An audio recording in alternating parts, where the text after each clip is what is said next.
We last saw the brave magic knights take on the newly reincarnated elves, and the capital is thrown into chaos. Fugolian has awakened from his coma, a sorely needed boost for the Clover Kingdom. Meanwhile, Marioliona stands alone against the powered-up elves. But make no mistake, she's not trapped in there with them, they're trapped in there with her. However, the 5-against-1 odds still favor her. The elves think Marioliona is overconfident, however they become frustrated that their attacks seem to be easily repelled. But Marioliona begins to feel the pressure as their spells begin to take their toll on her ability to fight back. Left with no other choice, she decides to use her strongest spell called Purgatory, blasting the entire area in searing hot flames. When the dust settles, the 5 elves are still standing but have taken a great deal of damage. In her typical badass fashion, Marioliona passes out while standing. Even in her bad state, she still tells them to come and get some. Raya and the others oblige her, but Asta and Zora unexpectedly return. Using a plan Asta cooked up earlier, they gamble on all 5 of them firing an attack, a gamble which pays off. They fire back their own spells against them, giving them a window to escape. However, Rhea catches up to them and grabs Asta, who reassures Zora that he will definitely make it back. Meanwhile, Mimosa tries to escape from her comrades turned enemies, but she is promptly captured and placed on a cross. Asta drops from above, who is reluctant to fight his friends, but to his horror, he sees that Yuno too is an elf. Yami tells Finral that a large number of their former allies have incarnated into elves and have now become their enemies. Elsewhere, Vanessa visits Magnus, still training hard after being passed over for the Royal Knights. He continues to be plagued by feelings of inferiority and wants to set a good example for his juniors in the Black Bulls. Meanwhile, Asta fights against Klaus and Hammond and asks Yuno to come to his senses. As Klaus and Hammond attack him, Yuno is reminded of his promise with Asta and regains control of his mind and body. He defends Asta with a gust of wind and prepares to fight alongside his rival. Raya is surprised that Yuno was able to wrest control from the elf spell and murmurs that the awakening is not yet complete. Klaus and Hammond are unfazed and combine their spells into a massive moving fortress, but Asta enters his demon mode while Yuno uses his spirit dive, and they smash through the spell, destroying it in one go. Licht lifts his defeated comrades to safety and personally enters the battle. Licht picks up the Demon Destroyer sword, and before Asta can react, Licht instantly closes the gap and steals the Demon Dweller sword from him. Licht's speed is blinding, giving Yuno and Asta little breathing room as they desperately try to withstand the onslaught. Asta is eventually overwhelmed and is blasted through several cavern walls and into an underground lake, leaving Yuno to fend for himself. He blasts Licht with Spirit Storm, but he simply absorbs it using the Demon Dweller sword, firing it right back at him. All the while, Mimosa contemplates her own uselessness. Yuno finally finds an opening using Mana Zone that pins down Licht in the sky, allowing Asta, who has once again broken past his limits, to ram straight into him. They unleash a combined attack that even leaves Raya impressed.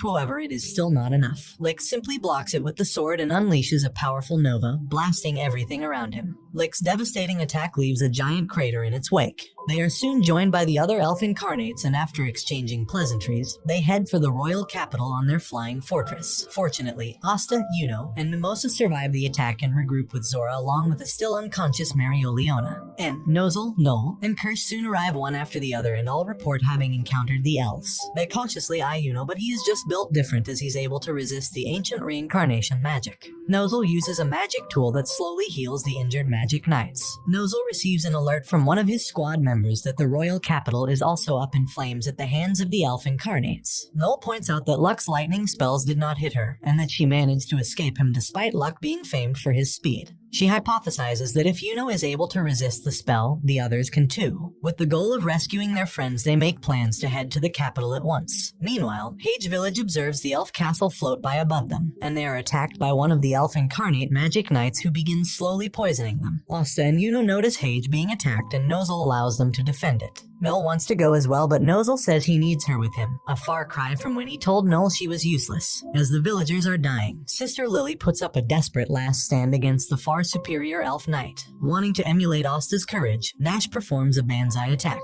Just as all hope seems lost, Asta and Yuno descend from the heavens prepared to defend their hometown. Asta and Yuno defend against the elf knight's plant magic.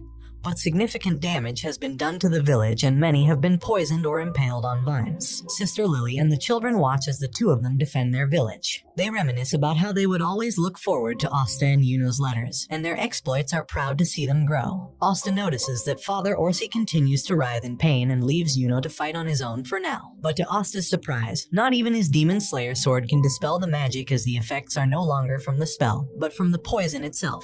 As he recalls all the time Father Orsi has been there for him, a new sword emerges from his grimoire, which he recognizes as the same one Licht used in their earlier battle, and with nothing to lose he grabs it. A rush of magic streams through Asta and he yelps out in pain. He manages to compose himself and begins undoing all the poison throughout town, including Father Orsi. The magic elf is confused as ever as Asta is using a sword that only Licht should have, while Yuno, who is supposedly under the same reincarnation spell as him, is still bound to a human will. He remembers the injustice committed against the elvish race and is filled with hatred. Asta and Yuno realize he is suffering deep inside and decide to save him. Using Yuno's winds as a springboard, Asta stabs him with his new sword, negating the reincarnation spell. With this great power, they can take the fight to the elves. The children, Lily and Orsi, rush to thank Asta and Yuno for their help. Asta proposes to Sister Lily once more, but she promptly shuts him down with a water spell. However, their business is not yet finished, and they resolve to protect the kingdom. Meanwhile, King Augustus is informed about the chaos in the capital, and upon learning that Julius is not present, he plots to take the spotlight for himself. However, when he hears that the Magic Knights and even several captains are the ones attacking them, he panics. After Asta and Yuno explain the current situation to Orsi and the others, Digit, the Magic Knight they were fighting earlier, reveals that the elf who possessed him earlier was a gentle soul and had no intention of fighting.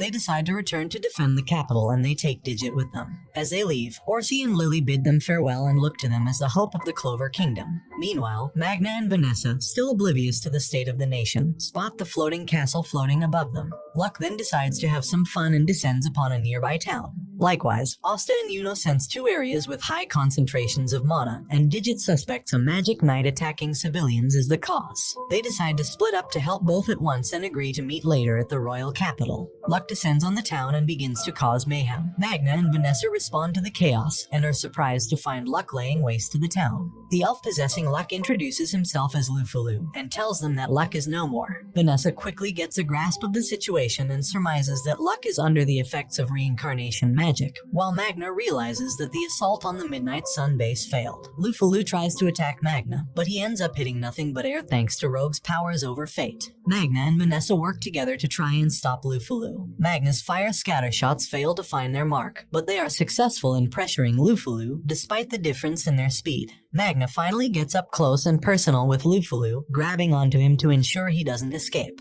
In a completely nuts move, Magna blows himself up alongside Lufalu, greatly injuring them both. Magna binds Lufalu and talks at length about his bonds with Luck. Lufalu simply laughs as a lightning bolt descends from the sky, exponentially increasing his power, but this burst catches Asta's attention. Lufalu's speed has increased 100-fold, and Magna only narrowly avoids being instantly killed thanks to Rogue. However, the two are soon overwhelmed, with Lufalu correctly guessing that using Rogue takes an enormous amount of magic. As he prepares to deliver the final blow, Rogue uses the last of its power to carry Asta to the battle. Lufalu's confidence in his speed is shaken when Asta miraculously keeps up with him. Aided by his Kai senses and the Demon Destroyer sword, his lightning bolts are effortlessly swatted away, but he eventually gets a beat on Asta's speed, and the fight soon becomes one-sided. With Vanessa and Magna's support, a huge dust cloud kicks up, obscuring Lufalu's vision. He simply extends the range of his magic and pinpoints Asta's location in the smoke. However, thanks to Vanessa's strings, Lufalu messes up the timing and Asta lands the first blow of the fight. With Vanessa and Magna's help, Asta pins down Lufalu to undo the reincarnation spell, but he resists with all his might as thunder crackles around them. Lufalu's hatred is overwhelming, and he threatens to blow himself up, just as Digit did earlier. Deep inside, Luck's soul speaks with his mother, and although he wishes to be with her forever, he has unfinished business in the real world. As the reincarnation spell becomes undone, Lufalu suddenly smiles, and wishes they could have been friends in another time. As Luck returns to his old self, he breaks down in tears and asks if he is still a black bull, prompting Magna to embrace him, ensuring him that he is still one of them. Magna and Vanessa are horrified to learn that Luck's case is not an isolated incident but is happening all over the Clover Kingdom. They plan to return to the capital, but decide to stop by the Black Bull's base to regroup with the others. Luck, who is able to recall and use Lufalu's magic, is now stronger than ever and personally carries everyone back to the base, which they find in ruins. Among the rubble, they are relieved to see Gordon and Gray unharmed. Magna is puzzled to see Henry, and after his magic is suddenly drained, Asta explains that he is one of the Black Bull's oldest members. However, they are disheartened to learn that Gauche has also become an elf incarnate. Charmy returns, who is seemingly also an elf. However, she is just very angry that her garden was destroyed, and swears to eliminate the elves and Midnight Sun. Learning that their magic has been drained, she uses her cotton magic to prepare a feast for them to restore their powers. While eating, they get each other up to speed on other developments that they have missed since they separated. Henry, now recovered, reassembles the Black Bull's base into its mecha form, and the Black Bulls march onto the capital, ready to rescue the kingdom. They charge toward the capital aboard the raging Black Bull. Luck senses that in the nearby town of Hikario, there are 3 magic knights, Riseka, Xerx, and Proto, who have all been possessed by elves. They rush headfirst into Hikario, and not even a wall can stop them. They breach the earth wall, and immediately, Vanessa, Charmy, and Grey work to rescue the civilians. Riseka and Proto's attacks seem unable to touch the bulls, thanks to the fate-altering powers of Rogue. Magna, Gordon, and Luck use the cannons mounted to fire off their magic against the enemy mages. Before the enemy can fire off their spell, they fire the Asta cannon, sending him to cancel their magic and undoing the reincarnation spell. Oster raises his sword triumphantly and declares that the Black Bulls are invincible. Elsewhere, William recalls how Patry first reincarnated in his soul at 16. Sympathetic with his pain and suffering, he allowed him to reside within his body, acknowledging the importance of his mission. Inevitably, their twin goals would eventually come into conflict with one another. As Padali, under the name of Licht, came to lead the Midnight Sun and the ultimate death of Julius, he begins to regret leading the double life, which led to deaths of his friends. Padali assumes complete control of William's body, and he says goodbye to his one and only human friend. Raids, who was able to awaken his magic while at death's door, resurrects himself, Sally, and Voltos using his magic. He swears revenge on Licht for using and betraying him. He teleports the 3 of them to where the Black Bulls are and attempts to strike a bargain. In exchange for teleporting them to the capital, they will assist him in exacting revenge on Licht. Asta headbutts him and calls his whole idea of revenge stupid, while performing a variety of wrestling moves on him. Sally and Voltos agree to help, the former wishing to hear the truth from Licht, while Sally just wants to perform experiments, especially on Asta. Charmy restores their energy with her food, and everyone starts eating again. Without any options left, Raids agrees to go to the capital with them, and joins in the feast. King Augustus is fuming about Langris' involvement in the attacks on the capital, calling the Vaude family treasonous. He then considers Langris' marriage to his daughter, Finesse, null and void. A guard tries to tell him about the situation in the capital, but he ignores him. Meanwhile, Langris possessed by the elf Latry and Ledoil possessed by the elf Kivin split up to invade the royal house castles, slaughtering the castle guards. They leave behind a screening force of 4 mages which face off against Yami and Finral. The pair have great difficulty surmounting the massive magic power of the 4 elves, but unexpected reinforcements come in the form of Jack the Ripper. Jack's severing magic appears ineffective against one of the elves, who has encased himself in tough armor. Yami continues to be kept at bay, and it takes all that he has just to detect their Kai. Suddenly, Jack's severing magic finally cuts through the armor, startling one of the elves and giving Yami a window to defeat them all in quick succession. Jack praises Finral's support ability, but Yami tells him to back off, as Finral is his convenient ride. Inside the castle, Kivin slaughters several maids and nobles as she advances throughout the Silva castle. Meanwhile, Solid is still frustrated that he was defeated by Noel, while Nebra says she probably just got lucky. Kivin bursts into their room and promptly impales Nebra with a compass needle. Outside, Nozel and the other royal knights finally arrive, where they are greeted by Yami, Jack, and Finral. Yami does not seem to recognize Zora at first, but remarks that it is about time that he joined the Black Bulls. Jack and Yami join forces and enter another castle, leaving Nozel, Noel, and Zora to recapture the Silva castle. Zora soon leaves them, reluctant to cooperate with the nobles he loathes. They race to the top of the tower, just in time to rescue Solid, whose spells fail to penetrate Kivin's dense magic field. To his surprise, Noel's Sea Dragon's roar manages to punch through the field, forcing Kivin to redirect it with her magic. Nebra is likewise surprised that Noel was able to muster such a powerful spell, but Kivin remains unfazed and casts another Atlas, destabilizing the magic all around her, causing their magic to become erratic.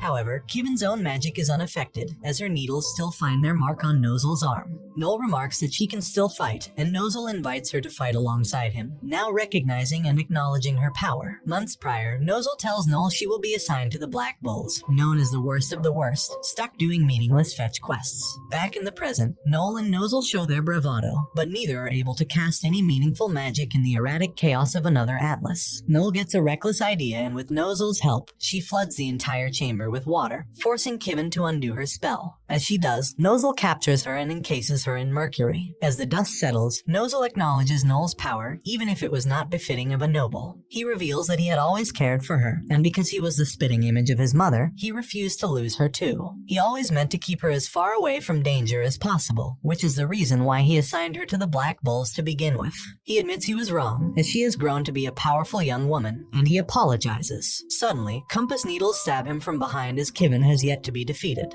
Caught in another vortex, Noel racks her brain for a spell to cast, and she is hit with a sudden flash of genius. She covers herself in the Valkyrie dress, reminiscent of her mother's old signature spell. Now granted new power, she effortlessly glides through the chaotic barrier, deflecting Kivin's barrage of needles. She finally closes the gap, but as Kivin attempts to turn her magic erratic again, Noel explains that her magic allows her to control the mana of anything it touches, including Kivin's. With a drill that pierces the heavens, Noel defeats Kivin. However, Noel is granted only a moment of rest as other elf mages soon arrive. As a fireball nearly hits her, it is sent back by Azora's trap magic, eliminating one of them right off the bat. He accosts Nozel for failing to protect his own family, prompting him to get back up, filling the gaping holes in his body with his mercury magic. Zora gives them both the knowledge of where his traps are, allowing them to bait the enemies into them. Zora keenly observes that the elves appear unaware of his trap magic and how it works. He remarks that human magic was meticulously studied, tested, and experimented with over hundreds of years, and the elves have no answer to its ingenuity as they are systematically dismantled by their combined might. As the humans begin their counterattack against the elves, this brings the anime to an end. Thanks for watching part 10. If you want a part 11, comment below. And until next time guys, take care.